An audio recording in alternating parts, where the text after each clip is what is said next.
W.S. Merwin describes that strange sensation well. Every year, without knowing it, I have passed the day when the last fires will wave to me and the silence will set out, tireless traveler, like the beam of a lifeless star. It's the opening of his poem, For the Anniversary of My Death. How remarkable that every year, without knowing it, we pass the day that will be our last, when the last fires will have gone out. In a way, it's why we're here tonight, because we do not know the hour or the day. So we point to a moment on the calendar when we can all gather, come together, and collectively remember that we won't be here forever. We're all short-timers. In 1,000 ways, we could be reminded that one day we will die. And in 1,000 ways, we mostly refuse to register the reminder.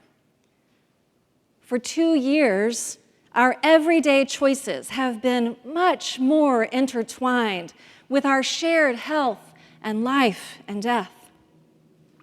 It could have been that every time we pulled a mask string up over our ears, we considered the ramifications of a disease on our fragile bodies. But mostly we didn't, at least not after a while. Who could bear to think about it every time?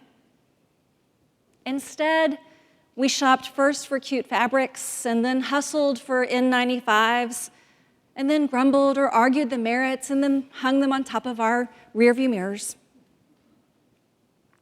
As conversations unfold about the place of masks in our daily lives, for some, I wonder what new signs will emerge that could help us recall that the last fires will someday wave to each of us.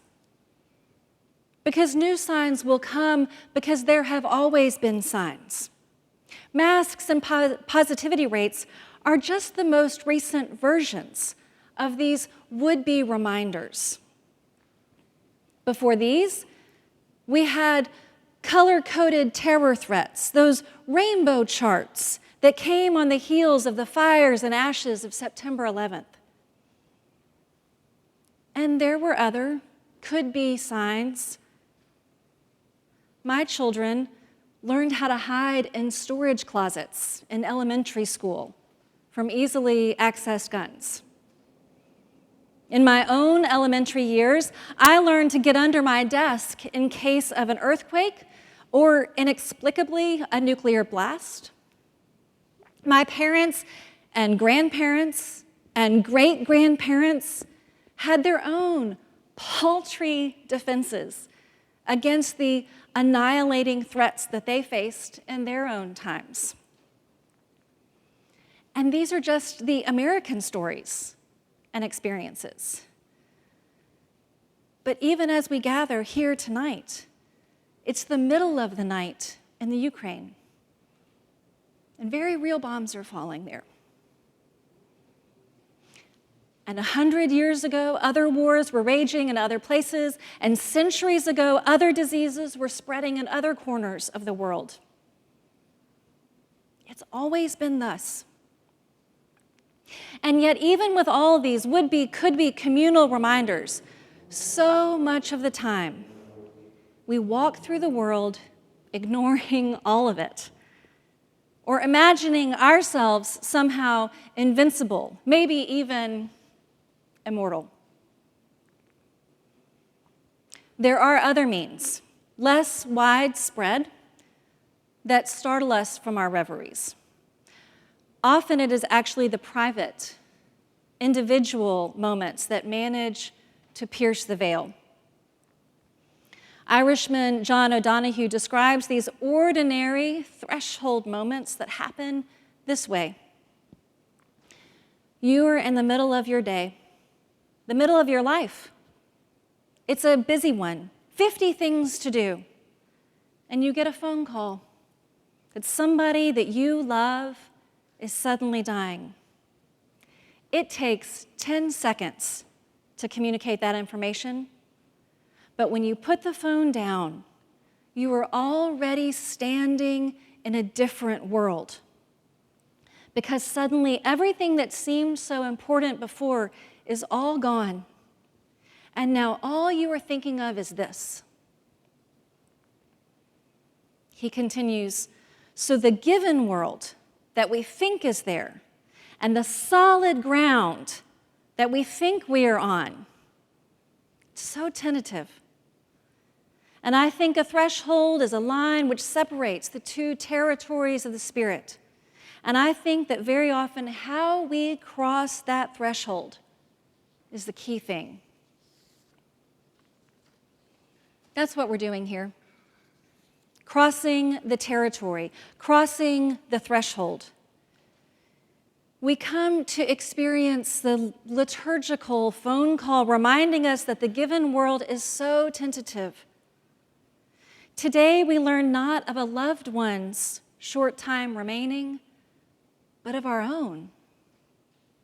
We come to claim Ash Wednesday as the stand-in for the unknown anniversary of the day when the fires will go out and there are only ashes.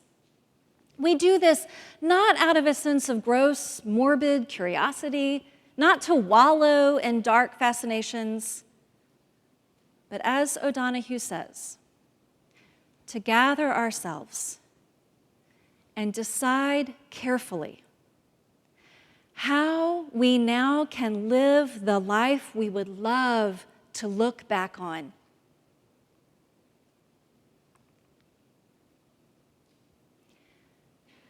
Jesus didn't attend an Ash Wednesday liturgy, but he came already understanding that he was a short timer and had only a little while, only a limited amount of time to show us how to live. How to live a life we would love to look back on. He came to show us how to love, how to heal, how to forgive. The invitation today, with its words about penitence and fasting and prayer and repentance and even sin, is an invitation to decide carefully how we now can live the life we would love to look back on. It's an invitation to cross the threshold, to move purposefully toward the tentative territory where we know the ground is not as firm as we often pretend it is. Today is an invitation to consider how fragile we are, how paltry our defenses are against all that swirls around us, not to crush our spirits with a sense of doom, but to inspire us to decide more carefully what matters. Every year, without knowing it, I have passed the day when the last fires will wave to me and the silence will set out, tireless traveler like the beam of a lifeless star.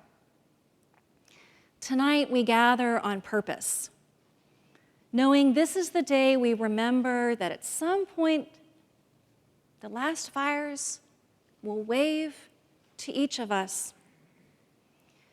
We mark our faces with these ashes because we know in the silence that we are neither invincible nor immortal. In knowing that, we know we have careful choices to make about the given world and the given time we have. We are not ignoring the signs.